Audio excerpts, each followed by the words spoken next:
People who make it their business to worry about proliferation full time, as far as I can tell, think the odds are 50-50 that a nuke is going to go off in an American city sometime in the next 10 years. That's really terrifying. It's also terrifying how little of our attentional and emotional and economic resources we're spending on trying to contain that problem. My name is Sam Harris. I'm a writer and a neuroscientist, and also one of the founders of the Reason Project, which is a nonprofit purpose towards spreading secularism and scientific thinking in society. We should be talking about real problems like nuclear proliferation and genocide and poverty and the crisis in education. I mean, these are issues which tremendous swings in human well-being depend on, and it's not at the center of our moral concern.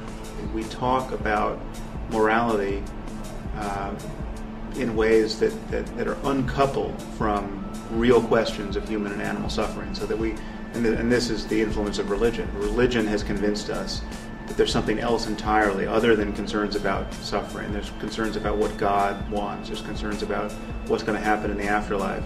And therefore we talk about things like gay marriage as though it's the greatest problem of the 21st century. We even have a liberal president who's ostensibly against gay marriage because his faith tells him it's an abomination. It's completely insane.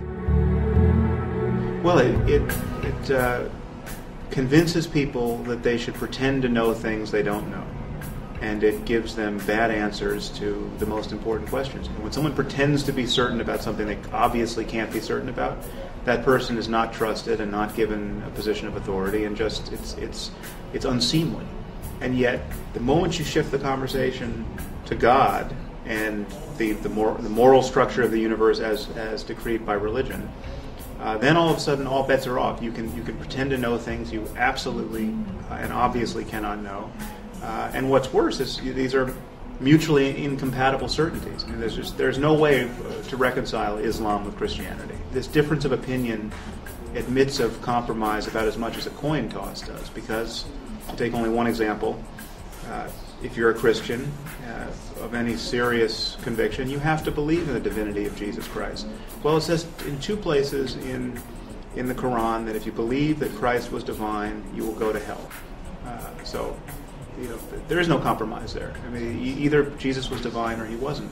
And we have a world that has been shattered by these competing certainties, and we're lying to ourselves about the causes of this shattering. We have people who are saying, well, it's not really religion, it's politics. Well, it's only politics because it's religion first. The irony actually is that we actually agree much more about morality than anyone lets on. The issue is we do have whole cultures and subcultures that have, based largely on religious conviction, very distorted notions of how human beings can flourish. I mean, we have people who think you should throw battery acid in the faces of little girls for trying to learn to read in Afghanistan. And so clearly there are real-world correlates of that kind of thinking, that kind of orientation. And it's not our job to not judge it and say, well, to each his own. Everyone has to work out their own strategy for human fulfillment. It's just not true. There are people who are wrong about human fulfillment.